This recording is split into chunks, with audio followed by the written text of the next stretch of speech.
बोलो सतगुरुदेव की जय हो।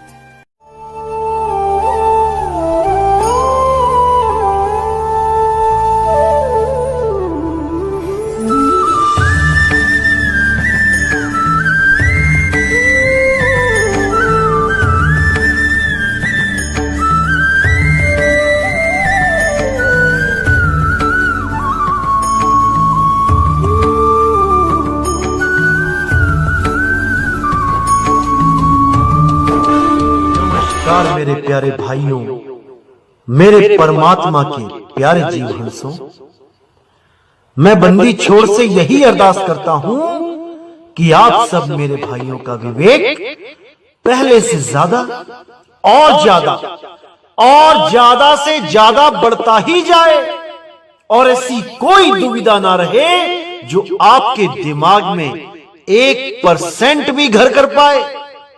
मैं हमेशा परमात्मा से यही अरदास करूंगा कि हर चीज आपको क्रिस्टल क्लियर होती चली जाए। कोई भी शंका हो, कोई भी प्रॉब्लम हो, आप स्वयं से ही उसका निबेड़ा कर पाओ। मैं बस यही अरदास करूंगा। जब आप इस लायक स्वयं हो जाओगे कि अपने ही सवालों का जवाब खुद से ढूंढने लगोगे, तब मेरे भाई समझ जाना आप में और नितिन दास में अब कोई फर्क नहीं है। जो विवेक शक्ति परमात्मा ने मुझे बख्शी है, वही शक्ति आप में भी जागृत हो चुकी है। इसको अच्छी तरह समझ जाना मेरे भाई। तो मैं आपको फिर बताना चाहूंगा, क्योंकि यह सवाल बहुत ज्यादा बार मेरे सामने आया है। तो आज मैं जो वाणी लेने जा रहा हूं वो गरीबदास जी की वाणी है। बहुत प्यारी वाणी है। आप समझोगे तो आपको समझ में आएगा कि गरीबदास जी ने अपने ग्रंथ में शिव जी के लिए क्या बोला है, क्या करना है हमने। देखिए, वाणी से पहचानिए कि ये आपके काम की वाणी है या नहीं है। क्योंकि वाणियों में मैंने बताया कि दोनों तरह का ज्ञान होता है, मूल ज्ञान और पवित्र ज्ञान। इस वाणी को समझ के आप खुद जान जाओगे कि ये मूल ज्ञान की वाणी है या पवित्र ज्ञान की। देखिए क्या कहती है वाणी। तो क्या कहती है वाणी? प्रथम पूजो शिव का लिंगा, उर्दमुखी जहां गिर है गंगा। शिव साहिब को हंस रिझावो, जा पर कांवड़ पत्र चढ़ावो। अब यहां पर गरीबदास जी महाराज ने साफ साफ लफ्जों में बोल दिया कि प्रथम पूजो शिव का लिंगा, कि अगर परमात्मा को पाना है तो पहले शिवलिंग को पूजो। अगर भक्ति में प्रवेश करना है तो पहले शिवलिंग की पूजा करो। उर्दमुखी जहां गिर है गंगा, जहां पर उर्दमुख होके गंगा गिरती है, उस शिवलिंग को पहले पूजो। शिव साहिब को हंस रिझावो, जा पर कावड़ पत्र चढ़ावो। कि पहले शिव साहिब, यहां पे शिव जी के साथ साहिब लगा दिया है, कि पहले शिव साहिब को रिझाओ, उसको खुश करो। जैसे भजन में भी आता है, भोला को कैसे मैं मनाऊं, मेरा भोला ना माने। तो पहले शिव को खुश करो, उसको रिझाओ। कैसे रिझाओ? जा पर कावड़ पत्र चढ़ाओ। कि ये जो कांवड़ लेने जाते हैं हरिद्वार में, पहले वो कांवड़ लेके आओ और बेल पत्र चढ़ाओ, तब वो शिव साहिब मानेगा, तब तुम्हारी भक्ति शुरू होगी। आगे कहते हैं, मोतियन झालर दम के हीरा, अनंत पदम धुनि गहर गंभीरा। शंख कमल फूले कुर्बाना, गरीब दास जहां पुरुष अमाना। तो यहां पर बिल्कुल क्लियर कर दिया उन्होंने कि जैसे आपने भी सुना होगा जो हंस मुनि काल के दूत के जो शिष्य हैं, 12वें पंथ के जो शिष्य हैं, वो YouTube पर भी इंटरव्यू देते हैं। अपने इंटरव्यू में बताते हैं कि हम गुरुजी के साथ सतलोक गए, वहां पे हमने बादाम खाए, काजू खाए, किशमिश खाए, वहां पर हमने आम चूसे, वहां पर हमें तितलियां मिली, तितलियां पकड़ने लग गए और पता नहीं क्या क्या बताते रहते हैं कि वहां पे सोने की सड़कें हैं, वहां हीरे पन्ने जवाहरात लगे हैं दीवारों पे। तो मेरे भाई उसी के बारे में बताया जा रहा है। असल में वो शिवलोक है, लेकिन कभी उसको अच्छी तरह जाना नहीं, समझा नहीं, तो उसी को सतलोक मान के बैठ जाते हैं। उसी के बारे में बताया गया है, मोतियन झालर दमके हीरा, कि वहां पे बड़ी बड़ी झालरें, मोतियों की, हीरे जवाहरात पन्ने वहां सब गड़े हुए हैं दीवारों में। कहां पे? शिव साहिब के लोक में, जहां पर ये ओम कलियम हरियम करते करते पहुंच जाते हैं। ये वहां की महिमा है। अरे जब तुम्हें परमात्मा का सार नाम ही नहीं मिला, वो सार शब्द ही नहीं मिला, इन छोटे छोटे बच्चों को बिना सार शब्द के ये सतलोक कैसे पहुंच गए? अगर इनको परमात्मा बिना सार शब्द के सतलोक की सैर करा सकता है, काल निरंजन के साथ किया हुआ वादा तोड़ सकता है, तो मेरे भाई वो बिना नामदान के भी ले जा सकता है सबको। जैसे ही मृत्यु हुई वैसे ही कबीर साहब प्रकट हुए और अपने साथ इस जीव को ले जाए। क्या दिक्कत है? तो ये जो इंटरव्यू में आप सुनते हैं, ये वो लोग हैं जिनको अभी प्रथम दीक्षा ही मिली है, अभी सतनाम ही मिला है, और इनको वही काल निरंजन गुरु के रूप में आके इनको शिवलोक में भ्रमण करवा देता है। अब ये गरीब बेचारे, खाने को दाने नहीं जिनको, जब ये वहां देखते हैं हीरे पन्ने जवाहरात लगे हुए हैं, तो माया इनको भरमा देती है। ये बेचारे समझने लग जाते हैं कि हम तो सतलोक घूम के आ रहे हैं, वहां पे तो ऐसे सोने जवाहरात हैं। क्योंकि ये गरीब लोग बेचारे यहां पर तो दाने दाने को तरस रहे होते हैं, वहां सोने की सड़कें देख के भ्रमित हो जाते हैं, लालच में पड़ जाते हैं।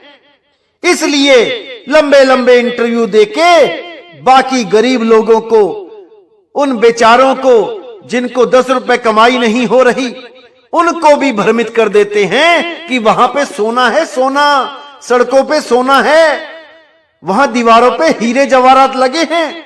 और ये बेचारे गरीब लोग उन मीठे मीठे सपनों में आके पथ भ्रष्ट हो जाते हैं। परमात्मा से ज्यादा, मुक्ति से ज्यादा इनको हीरे जवाहरात, सोने की सड़कें आकर्षित करने लग जाती हैं। क्या करे बेचारे? कुछ भी नहीं कर सकते, क्योंकि वाणियों में लिखा है, दिखाई दे रहा है, तो यकीन करना ही पड़ता है। तो मेरे भाई, वाणी में तो यह भी लिखा है कि शिव का लिंग पूजो जाके, तब आगे का रास्ता मिलेगा। कांवड़ चढ़ाओ जाके, बेल पत्थर चढ़ाओ जाके, तब वो शिव साहिब प्रसन्न होंगे। तो क्यों नहीं चढ़ाते आप लोग? क्यों नहीं जाते? क्यों कहते हो शिवलिंग की पूजा कर ली तो नाम खंड हो जाएगा? अरे यहां पे लिखा है, सामने लिखा है, कैसे मना कर सकता है कोई? तो मेरे भाई, बुद्धि लगाओ, विवेक लगाओ। बहुत कुछ लिखा होता है, लेकिन आपके काम का क्या है, हमने ये देखना होता है। अब इन लोगों को पता है कि हमने शिवलिंग की पूजा करवा दी तो लोग मानेंगे नहीं, लोग हमें पकड़ लेंगे कि आप गलत साधना दे रहे हो, क्योंकि किसी भी ग्रंथ में शिवलिंग की पूजा के लिए कभी नहीं बोला किसी संत ने। लेकिन गरीबदास जी तो बोल रहे हैं, तो गरीबदास जी का कहा क्यों नहीं मानते आप लोग? वो तो बंदी छोड़ गरीबदास जी हैं, आपको गलत रास्ता थोड़ी नहीं बताएंगे, अपनी वाणी में लिख के गए हैं। धीरे बोल भाई, धीरे बोल, कहीं तेरी लैट्रिन ना आ गिरे। क्या सोचा था पवन दास चुप हो गया और तेरा भांगड़ा तेज हो जाएगा? पवन दास तब तक चुप नहीं बैठने वाला है जब तक तेरे ही चेलों से तेरी दाढ़ी मूंछ कटवाकर तेरे हाथ में नहीं दिलवा देता। एक तरफ तो आदरणीय गरीबदास जी महाराज जी की वाणियों को आधी अधूरी बताता है और कहता है कि वह काल का पंथ है। मूर्ख व्यक्ति, पंथ काल का नहीं था, पंथ तो परमेश्वर जी का ही था, लेकिन उस पंथ में काल का फरमान अर्थात ठीक का समय ना होने के कारण उस पंथ की आत्माओं का मोक्ष नहीं होना था।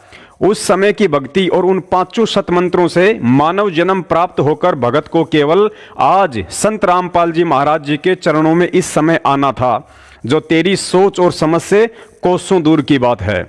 और तूने जिस वाणी का हवाला देकर अपनी बालक बुद्धि का परिचय दे दिया है, वो अमरवाणी रंभदूत जैसे किसी काल एजेंट की नहीं है, बल्कि स्वयं पूर्ण परमेश्वर कबीर साहिब जी की ही है, जो लगभग 250 वर्ष पहले गरीबदास जी महाराज जी के रूप में आए थे। और उनके द्वारा लिखित वाणियों को वे स्वयं ही खोल सकते हैं, अन्य किसी जीव के बस की बात नहीं है। और यदि काल प्रेरणा से चालाकी करते हुए कोई जीव अपने स्तर पर उन गूढ़ सांकेतिक वाणियों का अर्थ करने की कोशिश भी करेगा, तो केवल उनका अड़ंगा ही करेगा, जो तुझ जैसे अड़ंगी मदन पंथी ने कर डाला है। अब दास आगे सतगुरु रामपाल जी महाराज जी द्वारा प्रदत्त बुद्धि से आदरणीय गरीबदास जी महाराज जी की इस गूढ़ वाणी को उन्हीं की रजा से समझाने का भी प्रयास करेगा और इस बुद्धि भ्रष्ट रंभदूत के वंशज से भी निवेदन करेगा कि संतों की वाणियों का अनर्थ करके इतना दोषी मत बन कि कल को तेरे कर्म काटने के समय काल भी ऊपर हाथ खड़े कर दे।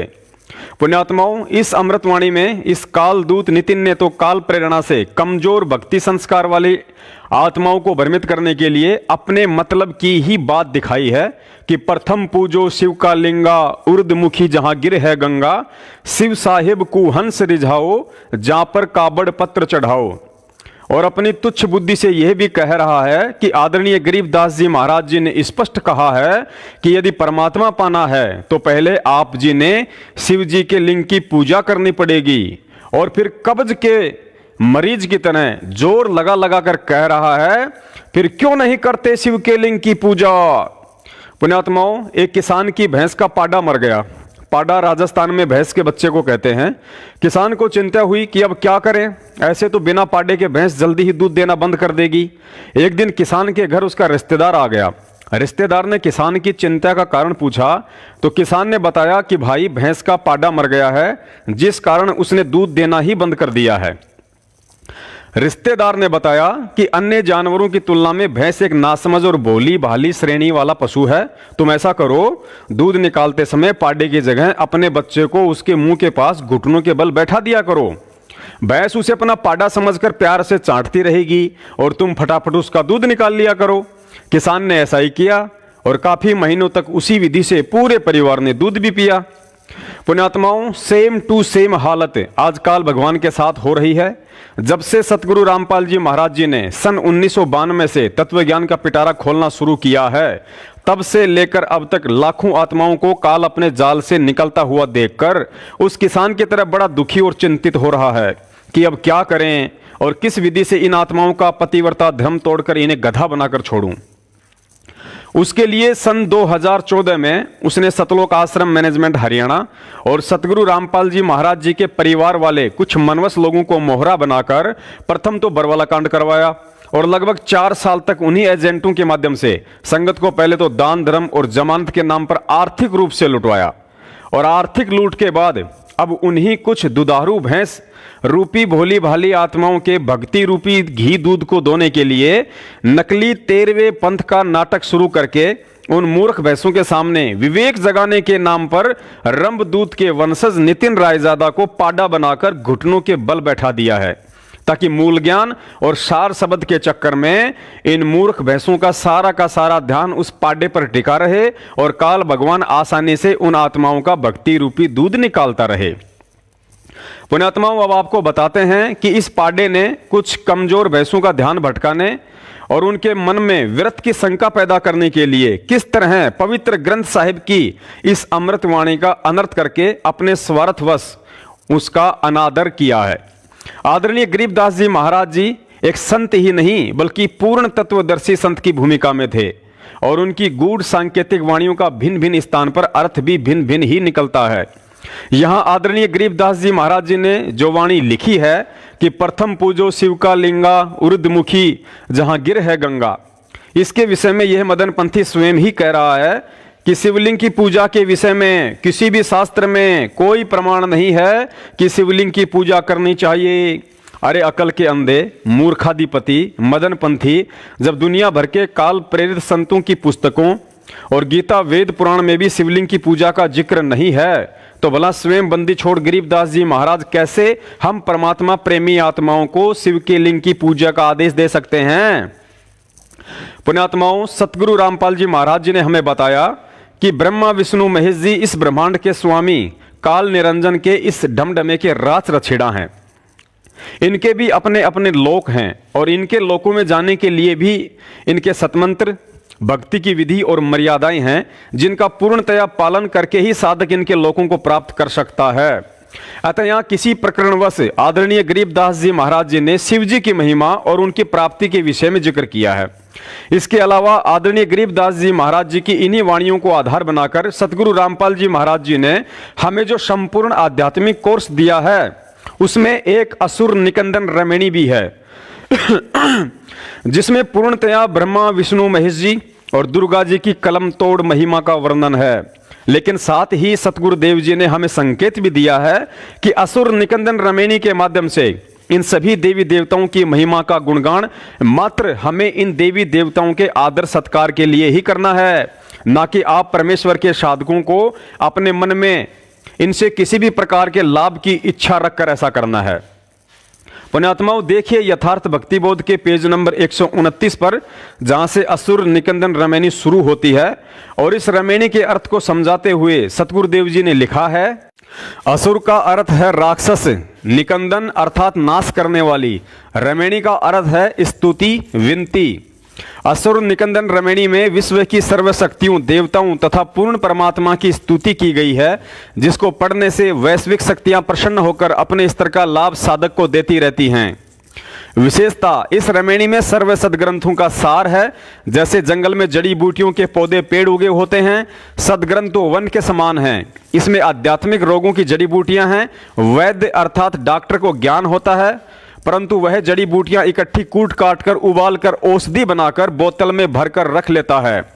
रोग के अनुसार 1 या 2 चम्मच पिला देता है, रोग समाप्त हो जाता है। इस रमणी में आध्यात्मिक वैद्य संत गरीबदास जी ने सदग्रंथों से सार निकाल रखा है। जैसे शिव पुराण पूरी पढ़ने से जो फल मिलता है, वह इस असुर निकंदन रमणी में लिखी 19 वाणी श्रद्धा से पढ़ने से प्राप्त हो जाता है। जो श्री शिव जी की महिमा लिखी है, इसी प्रकार श्री विष्णु पुराण को पूरा पढ़ने से जो फल मिलता है, वह श्री विष्णु जी की लिखी 19 वाणियों से मिल जाता है। ठीक इसी प्रकार श्री ब्रह्मा जी की महिमा की 14 वाणी पढ़ने से श्री ब्रह्म पुराण जितना फल मिलता है, इसी प्रकार अन्य जाने। यह अमरवाणी परमात्मा से साक्षात्कार किए हुए संत गरीबदास जी के मुख कमल से बोली गई है, जिस कारण से उनकी वाणी मंत्र की तरह कार्य करती हैं और शीघ्र लाभ देती हैं। पुण्यात्माओं, अभी तक आपको इतना सब कुछ मात्र इस रमदूत के वंशज नितिन द्वारा आदरणीय गरीबदास जी महाराज जी के पवित्र ग्रंथ साहिब द्वारा शिवलिंग अर्थात शिव महिमा वाली वाणी के अर्थ का अपनी नासमझी के चलते अनर्थ किए जाने पर वास्तविकता को ही समझाना पड़ा है कि वास्तव में गरीबदास जी महाराज जी ने शिव जी सहित सभी देवी देवताओं की महिमा का वर्णन क्यों और किन साधकों के लिए किया है।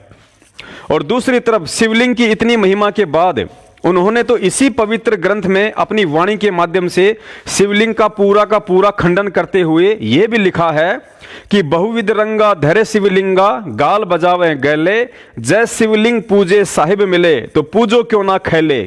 अर्थात लोग नाना प्रकार के रंग बिरंगे पत्थरों के शिवलिंग बनाकर उनकी पूजा करते हैं और गैले अर्थात मवालियों की तरह गाल बजाते रहते हैं। यदि ऐसा करने से तुम शिव साहिब की प्राप्ति मानते हो तो भाई इससे तो लाख गुना अच्छा होगा यदि तुम खैले अर्थात बैल की पूजा करो, ताकि उससे गाय नई दूध होगी, फिर बछड़ा देगी और उसके बछड़े हल जोतने के काम आएंगे। अब इस मूर्खानंद नितिन से कोई पूछे कि भाई तूने जिस तरह जोर लगा कर कहा था कि देखो गरीबदास जी तो प्रथम शिवलिंग को पूजने के लिए कह रहे हैं, फिर ये रामपाल जी महाराज के चेले क्यों नहीं पूजते हैं। रमदूत के वर्धमान गति नसीन वैराग्यपति के मूर्खपति चेले नितिन पति हम शिवलिंग को इसलिए नहीं पूजते हैं क्योंकि हमें परमेश्वर सतगुरु रामपाल जी महाराज जी ने आदरणीय गरीबदास जी महाराज जी के पवित्र ग्रंथ साहिब की गूढ़ वाणियों से भली भांति परिचित करवा रखा है कि गरीबदास जी महाराज जी की किस वाणी का किस संदर्भ में और किस स्थान पर क्या अर्थ निकलता है। और पुण्यात्माओं, अब आपको वह सार भी बताते हैं जिसको अपनी आंखों से देखने और पढ़ने के बाद भी इस काल एजेंट मदन पंथी ने अहंकारवश आपको ना ही तो दिखाया और ना ही बताया है कि आदरणीय गरीबदास जी महाराज जी ने सत कबीर की सत भक्ति के अधिकारी हंस आत्माओं के लिए प्रथम शिवलिंग की पूजा के लिए नहीं, बल्कि इस प्रथम पूजो शिवलिंगा वाली वाणी के 14 लाइन ऊपर एक और अमर वाणी है जिसमें आदि गणेश की पूजा करने के लिए कहा है। आदि गणेश का अर्थ होता है परम पूज्य कबीर साहिब जी। आदि का मतलब सबसे पहले वाला गणेश अर्थात विघ्नहर्ता परमात्मा। देखिए इसी के पेज पर सबसे ऊपर जहां लिखा है कि प्रथम आदि गणेश मनाऊं, चरण कमल का ध्यान लगाऊं, अर्थात मैं अपनी मुक्ति के लिए सर्वप्रथम आदि गणेश अर्थात उस सत्य पुरुष सौद स्वरूपी परमात्मा का ध्यान अर्थात अधिकारी संत द्वारा दिए गए सत मंत्रों का ध्यान लगाऊंगा, यानी कि जाप करूंगा। और फिर आगे गरीबदास जी महाराज जी ने शिव जी का लिंग पूजने या उस पर ध्यान लगाने के लिए नहीं, बल्कि शरीर के कमल चक्रों में विद्यमान प्रधान देवताओं के सतमंत्र स्पष्ट लिखे हैं, जिन्हें आप जी यहां अपनी आंखों से देख सकते हैं। और इन्हीं सतमंत्रों की विधिवत दीक्षा पूर्ण तत्वदर्शी संत कबीर सागर के अनुसार दीक्षा के प्रथम चरण में अपने साधकों को देता है। तो पुण्यात्माओं, जैसा कि बार बार अपने सत्संगों में परम पूज्य सतगुरु देव जी भी जिक्र करते हैं कि भाई ये अनमोल छुपा हुआ मूल ज्ञान बताने वाला मैं अकेला और भटकाने वाले लाखों। भाई अगर भक्ति करनी है तो तुम्हें स्वयं भी इस ज्ञान को आधार बनाकर इन भक्ति के ठगों से सावधान रहना पड़ेगा। पुण्यात्माओं, इस नितिन जैसे पाखंडियों के पास पाखंड फैलाने की सेवा के अलावा अन्य कोई कामकाज नहीं है। ये लोग 24 घंटे काल सेवा में हाजिर हैं। ना इनके पास बोलने के लिए कोई आरती है, ना इनके पास जपने के लिए कोई सत भक्ति मंत्र हैं, ना इनके पास निभाने के लिए कोई नियम और मर्यादा है, और ना ही इनको सद्बुद्धि देने के लिए कोई सतगुरु है। अगर इनके पास कुछ है तो सिर्फ फैलाने के लिए पाखंड और रचने के लिए ढोंग। परमात्मा कहते हैं हरि का भजन हाथ का धंधा, नहीं करे वो मूर्ख अंधा। इन अंधे गधों ने तो भोली भाली आत्माओं के दान पर हराम के टूक तोड़कर अगले जन्म में बैल बनने की ठान रखी है। लेकिन आप और हमने तो सतगुरु आदेश से भक्ति रूपी बगिया को दान धर्म से सींचने के लिए दिन में 8-10 घंटे काम धंधा भी करना होता है। जैसा कि भक्ति मुक्ति के दाता परमेश्वर कबीर साहिब जी ने राजाओं के राजा और सेठों के सेठ होते हुए भी आजीवन कपड़ा बुनने का काम किया, सिर्फ और सिर्फ हम आत्माओं को यह समझाने के लिए कि हराम की खाने वाले खच्चर और बैल बनते हैं और हक हलाल की खाने वाले अपनी भक्ति सफल कर जाते हैं। सभी पुण्यात्माओं से मुझ पवनदास का निवेदन है, इस नितिन जैसे हजारों लाखों काल एजेंट सदा इस पृथ्वी पर सूक्ष्म और स्थूल रूप में परमेश्वर के मार्ग को अवरुद्ध करने की कोशिश में प्रयासरत रहते हैं। जब यहां पर स्वर्ग का राजा इंद्र अपनी गद्दी बचाने के चक्कर में किसी साधक को सही से 100 यज्ञ पूरे नहीं करने देता है, और यदि कोई करने की कोशिश भी करता है तो उसे खंडित करने के लिए इंद्र अपनी पत्नी तक को उसके सामने नग्न अवस्था में खड़ा कर देता है। तो पुण्यात्माओं सोचो, इस 21 ब्रह्मांड का स्वामी काल निरंजन हम भक्ति अधिकारी आत्माओं को कैसे इतनी आसानी से सतलोक जाने के लिए इस भक्ति को सफल होने देगा। आज उसने छांट छांट कर अपने एजेंटों को सिर्फ और सिर्फ सतगुरु रामपाल जी महाराज जी से नाम दीक्षा प्राप्त आत्माओं के पीछे ही क्यों लगा रखा है। पुण्यात्माओं, गुरुजी ने बताया कि चोरी उसी के घर में होती है जहां धन होता है। सीधे सीधे शब्दों में समझाया जाए तो कहने का मतलब है ताले सदा बैंक के ही टूटते हैं, चाय की दुकान के नहीं।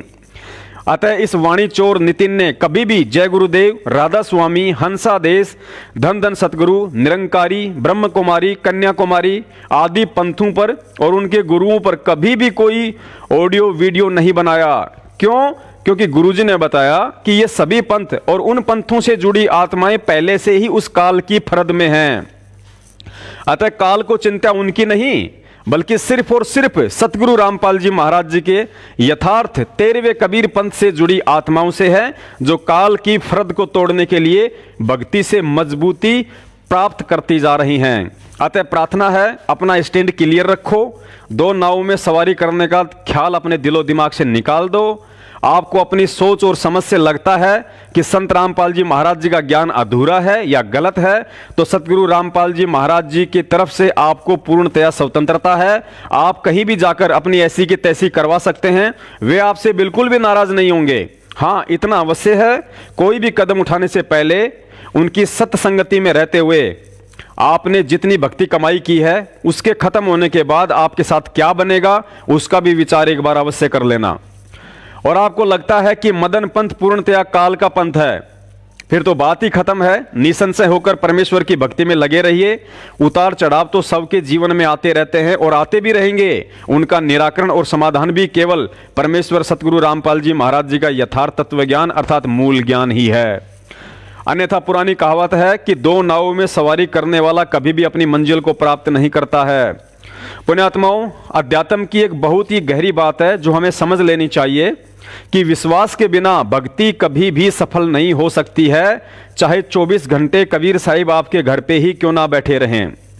और नकली गुरु को भी आपने धोखे से या भोलेपन में असली समझकर एक पूर्ण साधक का रोल करते हुए अटल विश्वास कर लिया, तो मीराबाई जी की तरह वह पूर्ण परमात्मा कबीर साहिब भी श्री कृष्ण रूप में अपनी प्यारी आत्मा के इशारों पर नृत्य करेगा और ठीक का समय आते ही उसे अपनी शरण में लेकर सत भक्ति देकर सतलोक भी ले जाएगा। पुण्यात्माओं, गुरुजी ने बताया कि लोक वेद की जितनी भी कहानियां हैं वे अपने स्तर पर ठीक हैं, बस उन्हें समझने की आवश्यकता है। इस दास ने आज तक 5 साल के भक्ति सफर में सतगुरु रामपाल जी महाराज जी के तत्व ज्ञान को आधार बनाकर जो निष्कर्ष निकाला है, उस आधार से यही कहूंगा कि आज परमात्मा की सीधी शरण ग्रहण करने के बाद भी विश्वास के नाम पर हम में से 95% भक्तों की हालत जगत के पत्थर पुजारियों से भी गई गुजरी है। यदि यकीन ना हो और यह जानना हो कि भक्ति में विश्वास का कितना महत्व है, तो एक बार इस वीडियो में श्री कृष्ण जी को अपने सतगुरु रामपाल जी महाराज जी की दृष्टि से और अपने आप को इस बूढ़ी माई के स्थान पर रखकर अपनी अंतरात्मा से संपूर्ण ध्यान केंद्रित करके वीडियो देख लेना। और यदि इस वीडियो के अंत में आपकी आंखों से आंसू टपकने लगे तो समझ लेना अभी आप पतिव्रता आत्मा हो और सतगुरु रामपाल जी महाराज जी आपके साथ हैं, आपका नाम भी शुद्ध है और भक्ति भी चल रही है। बस उनके जेल से आने तक इसी तरह विश्वास बनाए रखना, परमात्मा आपको किसी भी स्थिति में टूटने नहीं देगा। देखिए वीडियो और दास को दीजिए इजाजत अगले वीडियो की तैयारी के लिए। सत साहिब।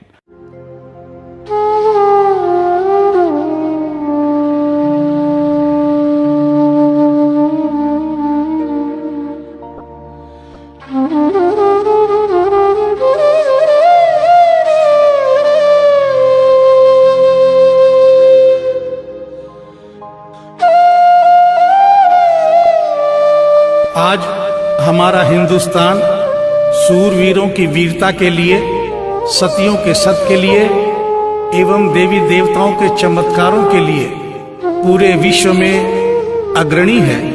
ऐसा ही एक करिश्मा दिल्ली की रहने वाली एक महिला के साथ हुआ। इस करिश्मे का एक एक शब्द सत्य है एवं शिक्षा प्रद है।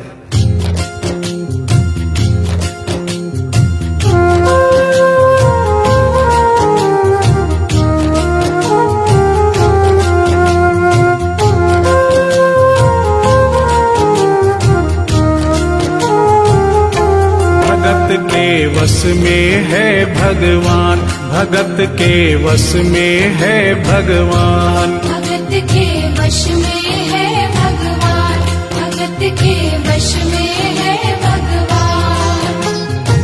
भक्त बिना ये कुछ भी नहीं है, भक्त बिना ये कुछ भी नहीं है, भक्त इसकी जान। भगत के वश में है भगवान, भगत के वश में है भगवान, भगत के वश में है भगवान, भगत के वश में है भगवान।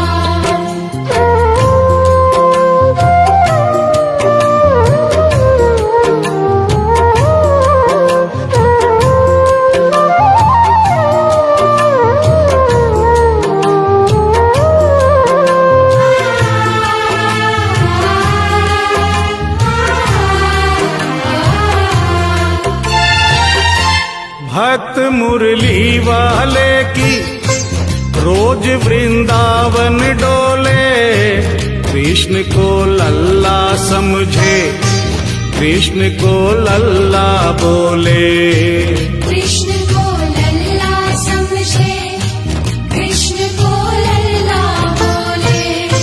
श्याम के प्यार में पागल हुई वो श्याम दीवानी। अगर भजनों में लागे छोड़ दे दाना पानी। अगर भजनों में लागे छोड़ दे दाना पानी। प्यार करण वो लागी इससे, प्यार करण वो लागी इससे।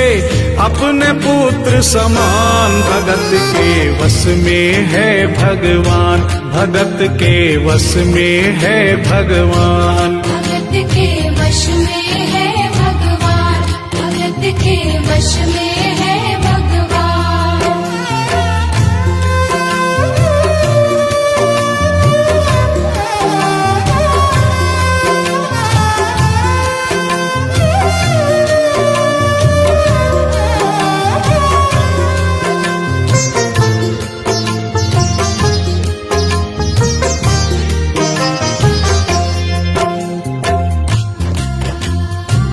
दिल्ली की रहने वाली थी, दिल्ली में ही शादी हुई।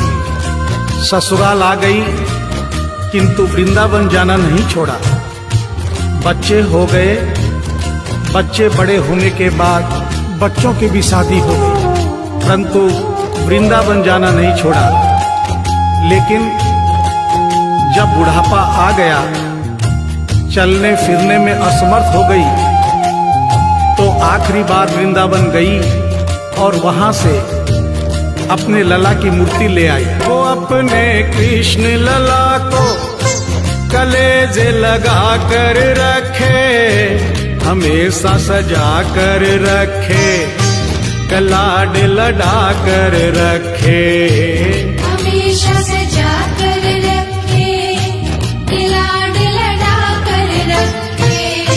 वो दिन में भाग के देखे, कि रात में जाग के देखे। कभी अपने कमरे से शाम को झांक के देखे। कभी अपने कमरे से शाम को झांक के देखे। अपनी जान से ज्यादा रखती, अपनी जान से ज्यादा रखती अपने लला का ध्यान। भगत के वश में है भगवान, भगत के वश में है भगवान। भगत के वश में है भगवान, भगत के वश में है भगवान।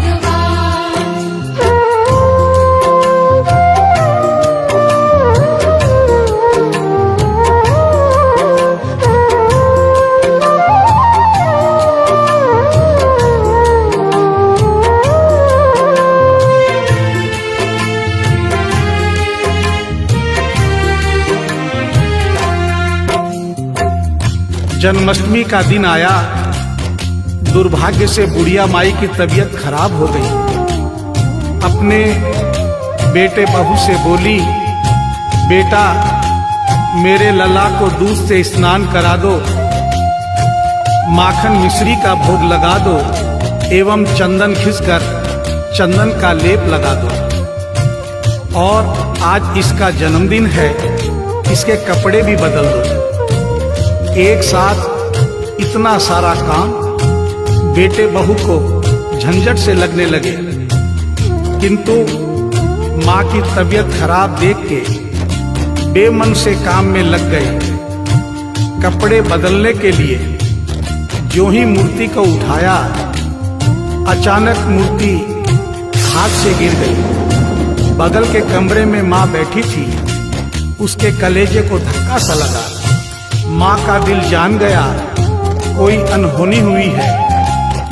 पूछने पर बेटे बहू ने बताया, माँ कोई खास बात नहीं है, कपड़े बदलते समय मूर्ति हाथ से छूट गई थी, उठाकर वापस रख दी है, चिंता नहीं करना।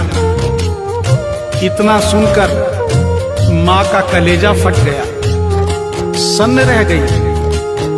बोली, बेटा तू कहता है कोई खास बात नहीं है, मेरा छोटा सा लल्ला इतनी ऊपर से गिरा, पता नहीं कहाँ कहाँ चोट आई होगी, पता नहीं मेरा लल्ला सही सलामत है या नहीं। अपने बेटे बहू से बोली, वो लल्ला लल्ला पुकारे, हाय क्या जुल्म हुआ रे, बुढ़ापा बिगड़ गया जी, लाल मेरा कैसे गिरा रे।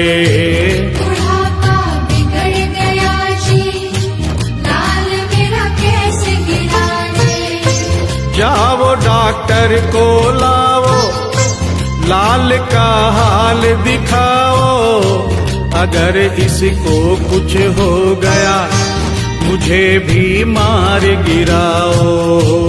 अगर इसको कुछ हो गया मुझे भी मार गिराओ।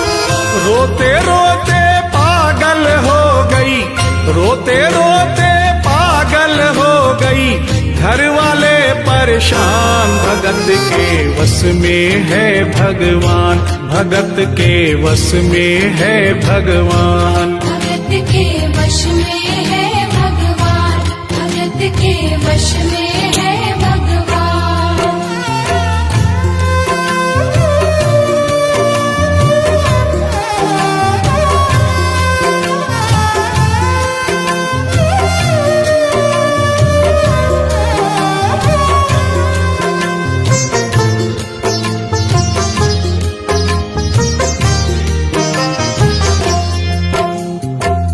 माँ डॉक्टर बुलाने के लिए जिद करने लगी। बेटे बहू ने लाख समझाया पर माँ नहीं मानी। बेटा जोर से बोला, माँ तू पागल हो गई है, एक मूर्ति के लिए डॉक्टर बुला रही है। पड़ोसी देखेंगे डॉक्टर को और ये सारा किस्सा सुनेंगे तो हंसेंगे और कहेंगे माँ तो पागल है ही, बेटे बहू भी पागल है। माँ के कहने में आकर मूर्ति के लिए डॉक्टर बुलाया है। बुढ़िया माई का रोना धोना सुनकर पड़ोसी इकट्ठे हो गए। घर में बहसबाजी हो रही थी। जब पड़ोसियों ने पूछा तो बेटे ने बताया, क्या बताऊं भाई साहब, मेरी माँ जरा सी पागल हो गई है। वृंदावन गई थी, वहां से एक लड्डू गोपाल की मूर्ति ले आई। कहती है ये मेरा सबसे छोटा लल्ला है। आज सुबह जब मैंने कपड़े बदलने के लिए मूर्ति को उठाया तो अचानक मूर्ति छूट गई। अब माँ कहती है डॉक्टर को लेके आ। आप ही बताइए भाई साहब, समाज में हंसी होगी और इस मूर्ति के लिए डॉक्टर को लेने गया तो डॉक्टर भी हंसेगा। पड़ोसियों में एक बूढ़ा पड़ोसी बड़ा समझदार था। उसने बेटे को समझाया, देख बेटा, बुढ़ापे में और बचपन में कोई फर्क नहीं होता। तुम्हारी माँ के दिमाग में अगर वहम हो गया है तो वहम निकालना बहुत जरूरी है। दिन भर के झगड़े से अच्छा है तू इसकी बात मान ले। यहीं बगल में डॉक्टर रहता है, तू सारी बात डॉक्टर को समझा और फीस वहीं पर दे दे। तेरी माँ तेरी बात नहीं मानेगी, परंतु डॉक्टर आकर समझाएगा तो उसकी बात मान जाएगी। घर का झगड़ा भी खत्म हो, तेरी माँ का वहम भी खत्म। बेटे को बात समझ में आ गई। डॉक्टर के पास गया, फीस पहले ही दे दी और वो सारी बात डॉक्टर को बताई जो पड़ोसियों को बताई थी। डॉक्टर को बात समझ में आ गई, फीस पहले ही मिल गई थी। डॉक्टर तुरंत तैयार हो गया। डॉक्टर घर पर आया और उस मूर्ति को दूर से ही देखकर बोला, छुआ भी नहीं। बना पीतल से मैया ये तेरा शाम सलौना, बड़ा बेजान है ये, जैसे मिट्टी का खिलौना। बड़ा बेजान है ये, जैसे मिट्टी का खिलौना। सारी दुनिया में ढूंढो, वहम की दवा नहीं है। चोट पीतल को आए, ऐसा तो हुआ नहीं है। चोट पीतल को आए, ऐसा तो हुआ नहीं है।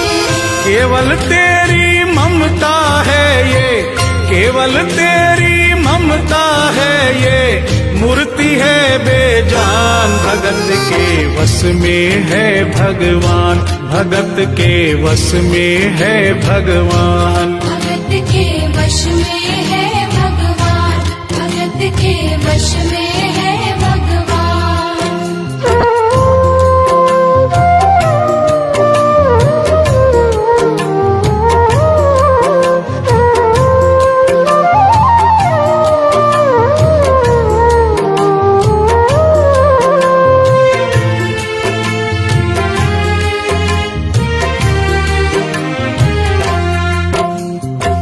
डॉक्टर की बात सुनकर बुढ़िया माई ने कहा, डॉक्टर क्या उम्र हो गई तेरी? डॉक्टर सुनकर हक्का बक्का हो गया, बोला माई 65 साल। माँ बोली डॉक्टर तूने जिंदगी के 65 साल बेकार कर दिए। तूने इतना भी नहीं सीखा कि मरीज को देखे बिना रोग पकड़ में नहीं आता। तूने मेरे लल्ला को दूर से ही देखकर कह दिया कि ये पीतल की मूर्ति है, कम से कम चेकिंग तो करता। डॉक्टर को अपनी गलती का एहसास भी हुआ और थोड़ा गुस्सा भी आया। उसने कहा ले माई तेरा बहम निकाल देता हूँ। उसने मूर्ति के माथे पर हाथ रखा और कहा बोल माई क्या है? कुछ नहीं है। उसने मूर्ति के सीने पर हाथ रखा, कहा बोल माई क्या है? कुछ नहीं है। उसने मूर्ति की नब्ज पकड़ी और बोला बोल माई क्या है? कुछ नहीं है। तब बुढ़िया माई बोली प्यार से, देख डॉक्टर मेरा लल्ला अभी बहुत छोटा है और तू बूढ़ा हो गया है। हो सकता है मेरे बेटे की नब्ज धीरे चल रही हो, सीना धीरे से धड़कता हो, तू हाथ से नहीं पकड़ पा रहा हो। माँ की ममता है नहीं मानती। तू मेरा बहम निकालने के लिए एक काम कर दे। अपनी बक्सा में एक मशीन रखता है। बुढ़िया माई को स्टेथोस्कोप का नाम नहीं मालूम था। वो मशीन धीरे से धड़कने वाली धड़कन भी पकड़ लेती है। एक बार उस मशीन से चेकिंग कर दे, मेरा बहम निकल जाएगा। डॉक्टर ने फीस ली थी, उसका फर्ज बनता था कि जैसे घर वाले बोले उनकी बात माने। चेकिंग तो करनी पड़ेगी। डॉक्टर ने बेमन से स्टेथोस्कोप निकाला, अपने दोनों कान में लगाकर गोल वाला चक्कर मूर्ति के सीने पे रख दिया। आगे क्या हुआ सुनिए। जो ही सीने से लगाया और डॉक्टर चकराया, उसने कई बार लगाया, पसीना जम कर आया। उसने कई बार लगाया, पसीना जम कर आया। देख ये अद्भुत माया, रह गया हक्का बक्का, पसीना लगा पहुँचने, छूट गया उसका छक्का। पसीना लगा पहुँचने, छूट गया उसका छक्का। धड़क रहा सीना लल्ला का, धड़क रहा सीना लल्ला का, मूर्ति में थे प्राण। भगत के वश में है भगवान, भगत के वश में है भगवान। भगत के वश में है भगवान, भगत के वश में है भगवान।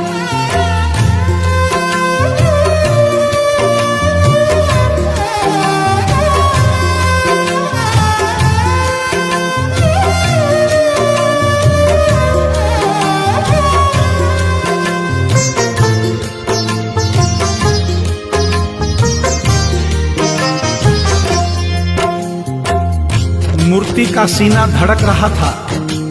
डॉक्टर के होश उड़ गए, हाथ कांप रहे थे। मन में सोच रहा था, अभी तक तो बुढ़िया माई को वहम था, कहीं मुझे तो वहम नहीं। उसने सैकड़ों बार चेकिंग की, धड़कन चल रही थी। डॉक्टर ने स्टेथोस्कोप अपने कान से निकाला और पसीने से लथपथ जमीन पर बैठ गया। बुढ़िया माई ने पूछा, डॉक्टर कुछ समझ में आया? मेरे लल्ला को क्या हुआ?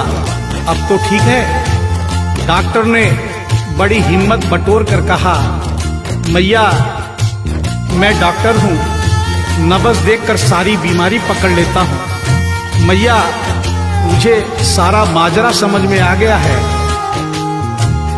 जो कन्हैया के दिल की धड़कन सुन ले, उसकी आत्मा में तो ज्ञान हो ही जाता है। डॉक्टर को भी ज्ञान हो गया था। माँ तू ये मत सोचना कि मूर्ति तेरे बेटे बहू के हाथ से गिर गई। बेटे बहू को दोष मत देना, उन्हें नहीं डांटना। माँ तेरा लल्ला कैसे गिरा ये डॉक्टर जान गया है। मेरी बक्सा में ऐसी कोई दवाई नहीं जो तेरे लल्ला के लिए बनी हो।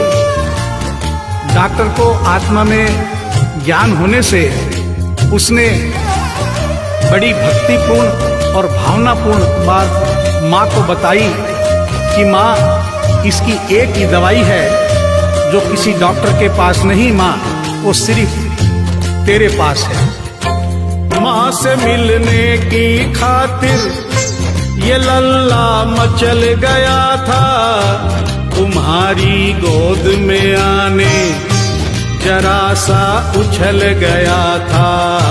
तुम्हारी गोद में आने जरा सा उछल गया था।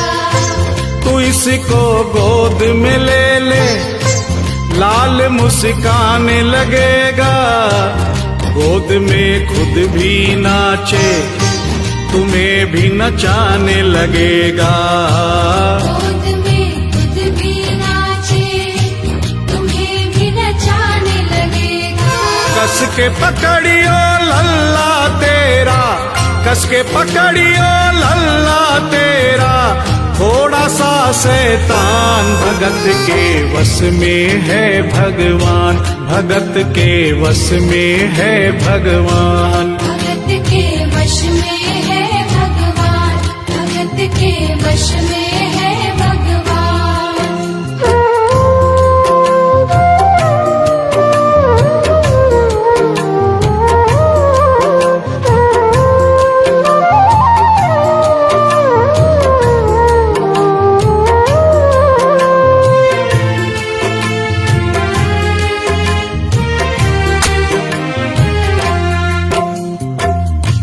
डॉक्टर इतना कहकर उठा, ब्रीफ केस वहीं छोड़ी, स्टेथोस्कोप वहीं पड़ा रहा जो फीस पहले से ही लेकर जेब में डाली थी, निकाल कर गद्दे पर पटक दी और जाने लगा। बुढ़िया माई बोली, डॉक्टर अपना सारा सामान छोड़कर कहाँ जा रहा है? कम से कम अपनी बक्सा तो लेते जा।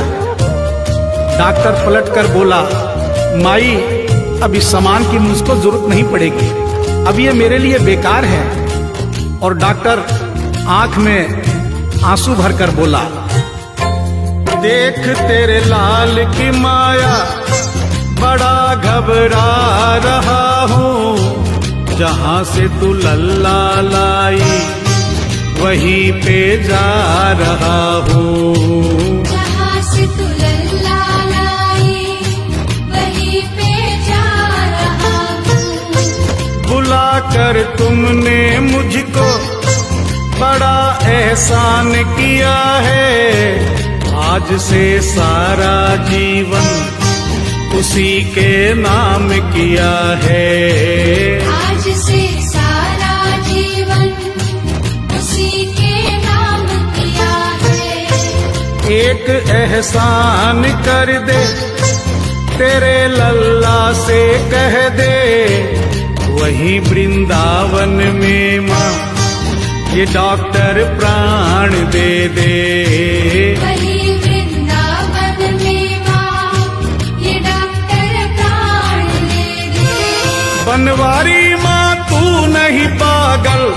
बनवारी माँ तू नहीं पागल, पागल सारा जहान। भगत के वश में है भगवान, भगत के वश में है भगवान। भगत के वश में है भगवान, भगत के वश में है भगवान।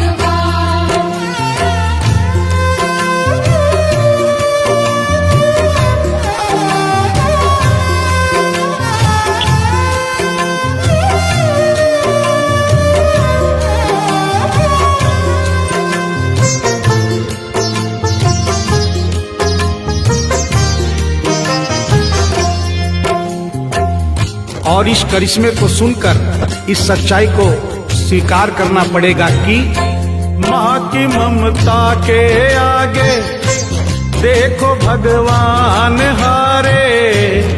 एक पत्थर की मूर्ति देखो किलकारी मारे। एक पत्थर की मूर्ति देखो किलकारी मारे। भावना होगी सच्ची जो दिल में प्यार होगा, हमेशा इस धरती पे यूं चमत्कार होगा। हमेशा इस धरती पे यूं चमत्कार होगा।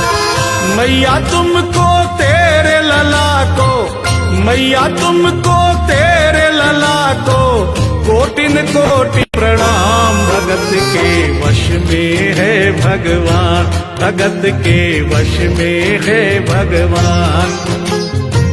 भक्त बिना ये कुछ भी नहीं है, भक्त बिना ये कुछ भी नहीं है। भक्त इसकी जान। भगत के वश में है भगवान, भगत के वश में है भगवान। भगत के वश में है भगवान, भगत के वश में है भगवान। भगत के वश में है भगवान, भगत के वश में